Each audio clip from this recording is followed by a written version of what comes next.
Hallelujah. प्रभु यीशुଙ୍କର गौरवमय नामରେ ମୁଁ ଆପଣ ସମସ୍ତଙ୍କୁ ସ୍ୱାଗତ କରୁଛି। ଆଜିର ବିଷୟ ହେଉଛି ମନୁଷ୍ୟ କ'ଣ ପାପରେ ତିଆରି। ମନୁଷ୍ୟ କ'ଣ ପାପରେ ତିଆରି। ଯଦି ଆପଣ ପୁରା ଜଗତକୁ ଦେଖିବେ, ଜଗତରେ ଥିବା ଛୋଟ ପିଲାଠୁ ନେଇକି ବୁଢ଼ା ମଣିଷ ପର୍ଯ୍ୟନ୍ତ ତାଙ୍କ କର୍ମକୁ ଦେଖି ଆପଣ ଆଶ୍ଚର୍ଯ୍ୟ ହେବେ। ପ୍ରତ୍ୟେକ ସମୟରେ ପ୍ରତ୍ୟେକ ମୁହୂର୍ତ୍ତରେ ପାପ କରୁଥିବେ, ମନ୍ଦ କରୁଥିବେ, ଅଧର୍ମ କରୁଥିବେ। ବେଳେବେଳେ ଆମେ ଏହା ଭାବିଥାଉ, ଲୋକମାନେ ମଧ୍ୟ ଏହା କହିଥାନ୍ତି ଯେ ମନୁଷ୍ୟ ଜନ୍ମରୁ ପାପୀ, ଅଧର୍ମୀ, ମନ୍ଦ କରୁଥିବା ଲୋକ ଅଟନ୍ତି। ସେଥିପାଇଁ ତାଙ୍କ ଜୀବନରୁ ମନ୍ଦତା, ପାପ, ଅଧର୍ମ କ'ଣ ହୁଏ ନା ବାହାରିଥାଏ। ପ୍ରକୃତରେ କ'ଣ, ଯିଏ ମନୁଷ୍ୟକୁ ସୃଷ୍ଟି କରିଛି, ଯିଏ এই ଜଗତକୁ ସୃଷ୍ଟି କରିଛି, ସେ କ'ଣ ମନୁଷ୍ୟକୁ ପାପ ଦ୍ୱାରା, ମନ୍ଦ ଦ୍ୱାରା ବା ଅଧର୍ମ ଦ୍ୱାରା ତିଆରି କରିଛି କି? ଆଜି ଆମେ ଜାଣିବା ପ୍ରକୃତରେ କ'ଣ ମନୁଷ୍ୟ ପାପରେ ତିଆରି, ବା ଯିଏ ସୃଷ୍ଟିକର୍ତ୍ତା ବା ଯିଏ ଈଶ୍ୱର ମନୁଷ୍ୟକୁ କ'ଣ ପାପରେ ତିଆରି କରିଛନ୍ତି କି ମନ୍ଦରେ କି ଅଧର୍ମ ତିଆରି କରିଛନ୍ତି, ତାହା ଆଜି ଆମେ ବାଇବଲ ଦ୍ୱାରା ଭଲରେ ଜାଣିବା। ମନୁଷ୍ୟ କ'ଣ ପାପରେ ତିଆରି। ଯଦି ଆପଣ ଗୀତ ସଂହିତା 51 ପର୍ବର 5 ପଦ ପଢ଼ିବେ, ଗୀତ ସଂହିତା 51 ପର୍ବର 5 ପଦ, ଏଇ ଜାଗାରେ ଆଉ ଦାଉଦ କ'ଣ କରୁଛନ୍ତି ନା ପରମେଶ୍ୱରଙ୍କ ନିକଟରେ ଯାଇକି ଅଳି ନିବେଦନ କରୁଛନ୍ତି। କାହିଁକି ନା ତାଙ୍କ ଜୀବନରେ ଏକ ପାପ ଅଧର୍ମ ହେଇଯାଇଛି, ଏକ ବ୍ୟଭିଚାର ହେଇଯାଇଛି, ଏକ ନରହତ୍ୟା ହେଇଯାଇଛି। କ'ଣ ନା ଏକ ସ୍ତ୍ରୀ, ବିବାହିତ ସ୍ତ୍ରୀକୁ ଆଣିକି ତା ସହିତ ସେ ବ୍ୟଭିଚାର କରିଛନ୍ତି। ଆଉ ସେ ସ୍ତ୍ରୀ ସହିତ ବ୍ୟଭିଚାର କଲା ପରେ ତା ସ୍ୱାମୀକୁ ମଧ୍ୟ ସିଏ ଯୋଜନା କରିକି ଆଉ ମାରି ଦେଇଛନ୍ତି। ଅର୍ଥ ସେ ବ୍ୟଭିଚାର ବି କରିଛନ୍ତି ଆଉ ନରହତ୍ୟା ବି କରିଛନ୍ତି। ଯେତେବେଳେ ସେ ଜାଣୁଛନ୍ତି ଯେ ମୁଁ ବ୍ୟଭିଚାର କରୁଛି, ମୁଁ ନରହତ୍ୟା କରୁଛି, ଆଉ ସେତେବେଳେ ସେ ଯାଇ କ'ଣ କରୁଛନ୍ତି ନା ପରମେଶ୍ୱରଙ୍କ ନିକଟରେ ଆଉ ଅଳି କରୁଛନ୍ତି, କ୍ଷମା ପାଇଁ ପ୍ରାର୍ଥନା କରୁଛନ୍ତି। ଆଉ ଏଇ ଜାଗାରେ ସେ କହୁଛନ୍ତି, ଗୀତ ସଂଗୀତ 51 ପର୍ବର 5 ପଦ କହୁଛନ୍ତି ଯେ ହେ ପରମେଶ୍ୱର, ମୁଁ ପାପରେ ତିଆରି ହେଲି, ମୁଁ ଅଧର୍ମରେ ନିର୍ମିତ ହେଲି। ସେ କହିବାକୁ ଚାହୁଁଛି ମୁଁ ନ ଚାହିଁକି ବି ପାପ କରୁଛି, ମୁଁ ନ ଚାହିଁକି ବି ବ୍ୟଭିଚାର କରୁଛି, ନ ଚାହିଁକି ବି ନରହତ୍ୟା କରୁଛି। କାହିଁକି ନା ମୁଁ ପାପରେ ତିଆରି, ମୁଁ ଅଧର୍ମରେ ତିଆରି। ପ୍ରକୃତରେ କ'ଣ ଈଶ୍ୱର ଦାଉଦଙ୍କୁ ପାପରେ ଆଉ ଅପରାଧରେ ତିଆରି କରିଥିଲେ? କାହିଁକି ନା ଏଇ ଜାଗାରେ ଦାଉଦ କହୁଛନ୍ତି ଯେ ମୁଁ ପାପରେ ଆଉ ଅଧର୍ମରେ ତିଆରି।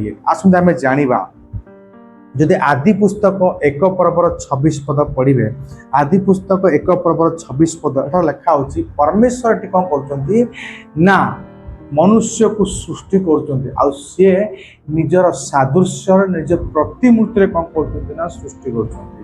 ମନୁଷ୍ୟକୁ ଈଶ୍ୱର ନିଜର ସାଦୃଶ୍ୟ ଆଉ ନିଜ ପ୍ରତିମୂର୍ତ୍ତିରେ ତିଆରି କରୁଛନ୍ତି। ହାଲେଲୁୟା। ଅର୍ଥ ଈଶ୍ୱର ଯାହା, ତାଙ୍କ ଗୁଣ ଯାହା, ତାଙ୍କ ଚିନ୍ତା ଯାହା, ତାଙ୍କ ଭାବନା ଯାହା, ତାଙ୍କ କର୍ମ ଯାହା, ସେହି ସମସ୍ତ ବିଷୟ ଗୁଡ଼ାକୁ ଦେଇ ମନୁଷ୍ୟକୁ ସୃଷ୍ଟି କରୁଛନ୍ତି।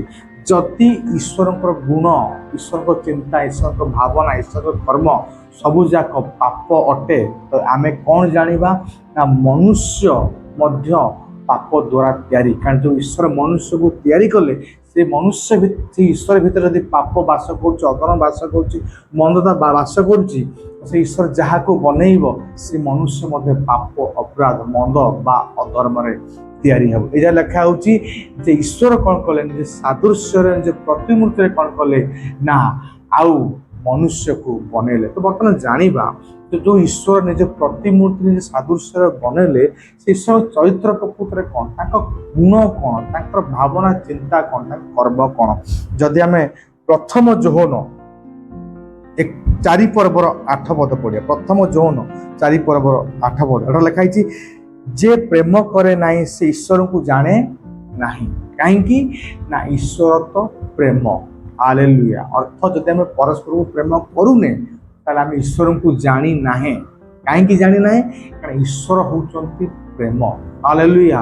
ଅର୍ଥ ଈଶ୍ୱର ପ୍ରେମ ଅଟେ, ତାଙ୍କ ଗୁଣ, ତାଙ୍କ ଚରିତ୍ର, ତାଙ୍କ ଭାବନା, ତାଙ୍କ କର୍ମ କ'ଣ ଅଟେ? ପ୍ରେମ ଅଟେ। ଆଉ ପ୍ରେମରେ ପାପ ନଥାଏ, ପ୍ରେମରେ ଅଧର୍ମ ନଥାଏ, ପ୍ରେମରେ ମନ୍ଦତା ନଥାଏ। ଅର୍ଥ ଈଶ୍ୱର ଯେତେବେଳେ ନିଜ ପ୍ରତିମୂର୍ତ୍ତି, ନିଜ ସାଦୃଶ୍ୟରେ ମନୁଷ୍ୟକୁ ବନଉଛନ୍ତି, ତ ସେ ମନୁଷ୍ୟକୁ ପ୍ରେମ ଦ୍ୱାରା ବନଉଛନ୍ତି। ହାଲେଲୁୟା। ପ୍ରେମ ଦ୍ୱାରା ମନୁଷ୍ୟକୁ ଈଶ୍ୱର ବନଉଛନ୍ତି। ଆଉ ଯେଉଁ ପ୍ରେମରେ କି ନା ପାପ ଅଛି, ନା ଅଧର୍ମ ଅଛି, ନା ମନ୍ଦତା ଅଛି। हालेलुया कारण ईश्वर प्रेम अटंती आ ईश्वर ताको प्रतिमूर्ति ताको सादृश्य कौन करजंती ना मनुष्य को बनाउचंती जदि हम प्रथम पितर एक पर्वर 15 पद पढ़ा प्रथम पितर एक पर्वर 15 पद लेखा तुम्भ मानकर आह्वान करता जेपरि पवित्र तुमे माने मध्य आज्ञावह संतान मानक परि समस्त आचरण रे पवित्र हुओ जेणु लेखा अछि तुमे माने पवित्र हुओ कारण आमे पवित्र अटु हालेलुया ए जे लेखा अछि आमानकर आह्वान करता होतु पवित्र पवित्र कहले कोन जहाँ भितर पाप ना जहाँ भितर पापर बिंदु विसर्ग ना जहाँ भितर पापर शब्द बोली किछि ना परिचय बोली किछि ना ताको कहा जाए पवित्र हालेलुया लेखा होछि तुमका आह्वान करता अर्थ जो ईश्वर हमको सृष्टि कले सी आमकर आह्वान करता जो ईश्वर तुमको सृष्टि कले तुमर आह्वान करता जेपरि पवित्र तुमे सेही भली कोन कर समस्त आचरण रे कोन हो ना पवित्र हुओ कौन पाई ना परमेश्वर कहते मु पवित्र अटे से तुम मैंने पवित्र हो अर्थ कौन ना पाप विहीन मंदता विहीन अधार्मिकता विहीन जीवन जीव कारण मो भीतर ना पाप अच्छे ना मंदता अच्छे ना अधार्मिकता अच्छे कारण मु पवित्र अर्थ ईश्वर निज प्रतिमूर्ति निज सादृश्य मनुष्य को बनइले प्रेम सहित से पवित्रता को मध्य देकी बनइले मनुष्य को प्रेम रे बनइले आ पवित्रतार मध्य बनइले जदि आमे आउ प्रथम जोहन एक पर्वर 5 पद पढ़ा प्रथम जोहन एक पर्वर 5 पद एटा लिखा होची ईश्वर ज्योति स्वरूप आउ ताहांको ठारे अंधकारर लेश नाही हालेलुया ईश्वर कौन अटंती ईश्वर ज्योति अटंती आलोक अटंती आपन केबे देखिछंती कोन ज्योति रे अंधकार थिबार अंधकार बिंदु विसर्ग बा लेश मात्रा थिबार केबे देखिछंती ज्योति रे केबे भी अंधकार को जगार भी न थाए कारण ज्योति अर्थ ज्योति से आलोक हालेलुया से आलोक अटंती बाक्य कहूची ईश्वर ज्योति स्वरूप अटंती तांको ठारे अंधकार लेश नाई अर्थ मनुष्य को ईश्वर निज प्रतिमूर्ति रे निज सादृश्य रे ईश्वर मनुष्य को बनइले से ज्योति को देकी बनइले प्रेम को देकी बनइले पवित्रता को देकी बनइले जदि ईश्वर मनुष्य को ज्योति प्रेम आउ पवित्रता को देकी बनइले ताले दाऊद काई कहउतंदी पापरे आ अपराधरे तैयारी दाऊद मिछ कहउनांती कि जाने ईश्वर ही मिछ कहउना हालेलुया ताले यदि केही मिछ कहउनांती ताले दाऊद काहेकि पाप आ अपराध रे तैयारी हेले से विषय मते टिके आमे जानिबा जदि आपण आदि पुस्तक 2 पर्वर ता पूर्व पढ़िबा आदि पुस्तक 2 पर्वर 7 पद आदि पुस्तक 2 पर्वर 7 पद एठा लेखा होची परमेश्वर कौन कले धूली द्वारा मनुष्य शरीर को बनइले आ फुंको देकी ता नासिक रंध्र रे कौन कले जीवित प्राणी करदेले फुंक दबा अर्थ कौन ना दूरी विषय घटला ना मनुष्यर आत्मा सहित ईश्वर को आत्मा मिसिकी जाइकी आउ से मनुष्य शरीर मध्यरे बा जो धूली तेरी शरीर मध्यरे जाइकी प्रवेश कला आ जीवित प्राणी हो गला अर्थ मनुष्य शरीर आदमर शरीर दुईटी आत्मा बास करते एक तो आदमर निजर आत्मा द्वितीय ईश्वर आत्मा कौन होता ना आदम सहित आत्मार मिसिक एकत्र रोते कहीं रोते ना आदमर आत्मा को तैयारी करागला प्रेम पवित्रता आउ ज्योति तैयारी कला तो ये प्रेम ज्योति पवित्रता जमती सबुदिन स्थिर होकर रुहे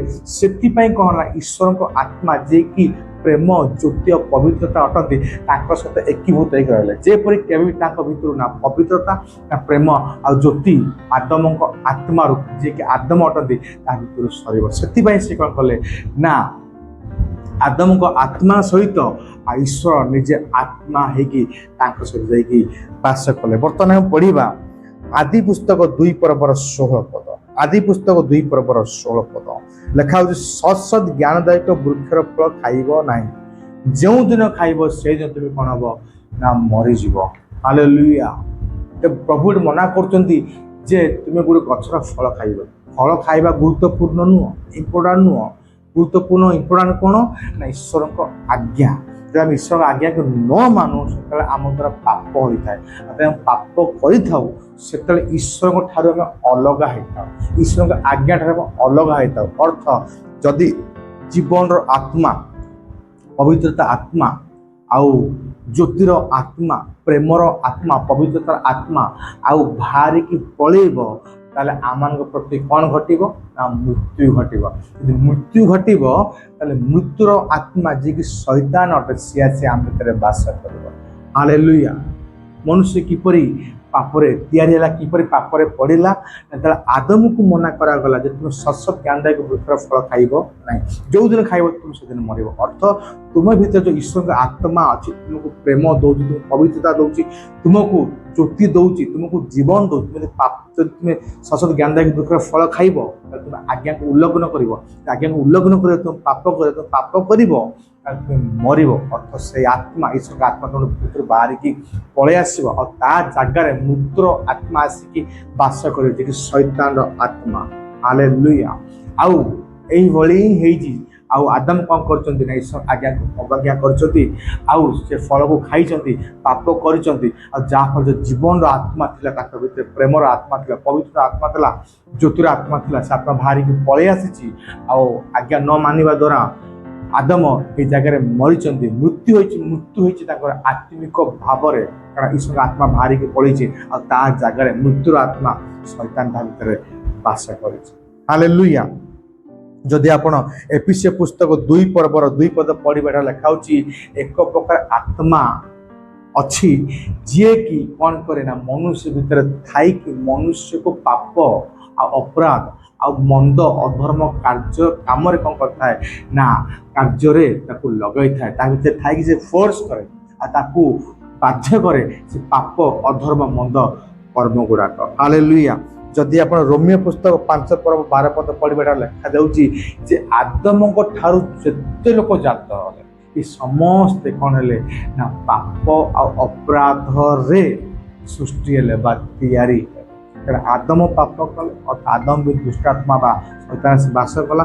ଆଦମର ଯେତେ ଲୋକ ଜାତ ହେଲେ ସମସ୍ତେ ମଧ୍ୟ ଶୈତାନର ଆତ୍ମାକୁ ବା ଦୁଷ୍ଟାତ୍ମାକୁ ନେଇକି ତିଆରି ହେଲେ। ସେଥିପାଇଁ ଦାଉଦ କହୁଛନ୍ତି ଯେ ମୁଁ ପାପ ଆଉ ଅଧର୍ମରେ ମୁଁ ତିଆରି। କିନ୍ତୁ ଆରମ୍ଭରୁ ଈଶ୍ୱର କାହାକୁ ବି, ବିଶେଷ କରି ଆଦମକୁ ଆଉ ପାପରେ ତିଆରି କରିନଥିଲେ। ଆରମ୍ଭରେ ଈଶ୍ୱର ତାକୁ ପବିତ୍ରତାରେ, ପ୍ରେମରେ ଆଉ ଜ୍ୟୋତିରେ ତିଆରି କରିଥିଲେ। କିନ୍ତୁ ଆଦମ ଆଜ୍ଞା ନ ମାନିବା ସକାଶେ ସେ ପାପ କରୁ, ଜୀବନର ଆତ୍ମା ବାହାରିକି ପଳାଉଛି, ମୃତ୍ୟୁର ଆତ୍ମା ସେ ବାସ କରୁଛି। ଆଉ ଆଦମ ଠାରୁ ଯେଉଁମାନେ ଜାତ ହେଉଛନ୍ତି ଏ ସମସ୍ତେ ପାପରେ ଆଉ ଅପରାଧରେ ତିଆରି ହେଉଛନ୍ତି। ହାଲେଲୁୟା। ପ୍ରିୟ ଭାଇ ଭଉଣୀମାନେ, ଈଶ୍ୱର ପବିତ୍ର, ଈଶ୍ୱର ପ୍ରେମମୟ, ଈଶ୍ୱର ଜ୍ୟୋତିମୟ। ହାଲେଲୁୟା। ତାଙ୍କ ଘରରେ ପାପ ନାହିଁ, ତାଙ୍କ ଭିତରେ ଅଧର୍ମ ନାହିଁ, ତାଙ୍କ ଭିତରେ ମନ୍ଦତା ନାହିଁ। ହାଲେଲୁୟା। ମନୁଷ୍ୟକୁ ପବିତ୍ର ଭାବରେ ସୃଷ୍ଟି କରିଥିଲେ, ପ୍ରେମ ଭାବରେ ସୃଷ୍ଟି କରିଥିଲେ, ଜ୍ୟୋତି ଭାବରେ ସୃଷ୍ଟି କରିଥିଲେ। କିନ୍ତୁ ଆଦମ ଆଜ୍ଞା ନ ମାନିକି ମୃତ୍ୟୁକୁ ଡାକିଲା, ମୃତ୍ୟୁର ଆତ୍ମାକୁ ଡାକିଲା। ସେ ମୃତ୍ୟୁର ଆତ୍ମା ବାସ କରିବା ସକାଶେ ତାଠୁ ଯେଉଁମାନେ ଜାତ ହେଲେ ସେ ସମସ୍ତେ ପାପ ଅପରାଧରେ ତିଆରି ହେଲେ। ଆଉ ଏଇ କଥାକୁ ଦାଉଦ କହୁଛନ୍ତି, ହେ ପ୍ରଭୁ ମୁଁ ପାପ ଆଉ ଅପରାଧରେ ତିଆରି ହେଉଛି। ହାଲେଲୁୟା। ପ୍ରଭୁ ଯୀଶୁ ଆପଣ ସମସ୍ତଙ୍କୁ ଆଶୀର୍ବାଦ କରନ୍ତୁ। ଆସନ୍ତୁ ପ୍ରାର୍ଥନା କରିବା। ପ୍ରିୟ ପ୍ରଭୁ, ମୁଁ ଧନ୍ୟବାଦ ଦିଏ ଯେ ତୁମେ ପବିତ୍ର ଅଟ ଆଉ ଆମକୁ ମଧ୍ୟ ତୁମେ ପବିତ୍ରତାର ସହିତ ତିଆରି କରିଥିଲ। କିନ୍ତୁ ଆମେ ଆଜ୍ଞା ନ ମାନି ପାପ କଲୁ, ଯାହା ସକାଶେ ଜୀବନର ଆତ୍ମା ବାହାରିକି ପଳେଇଲା, ମୃତ୍ୟୁର ଆତ୍ମା ସେ ଆମ ଭିତରେ ବାସ କଲା। ଯେଉଁମାନେ ଜାତ ହେଲେ ପ୍ରଭୁ ସେମାନେ ମଧ୍ୟ ପାପ ଅପରାଧରେ ତିଆରି ହେଲେ। ମୁଁ ଧନ୍ୟବାଦ ଦିଏ ପବିତ୍ର, ତୁମକୁ ପବିତ୍ର ଭାବରେ ତିଆରି କରୁଛୁ। ଧନ୍ୟବାଦ, ଧନ୍ୟବାଦ। ପ୍ରଭୁ ଯୀଶୁଙ୍କ ନାମରେ ମାଗୁଅଛି। ଆମେନ୍, ଆମେନ୍, ଆମେନ୍। ପ୍ରଭୁ ଯୀଶୁଙ୍କର ମହିମା ଆଉ ଗୌରବ। ଧନ୍ୟବାଦ।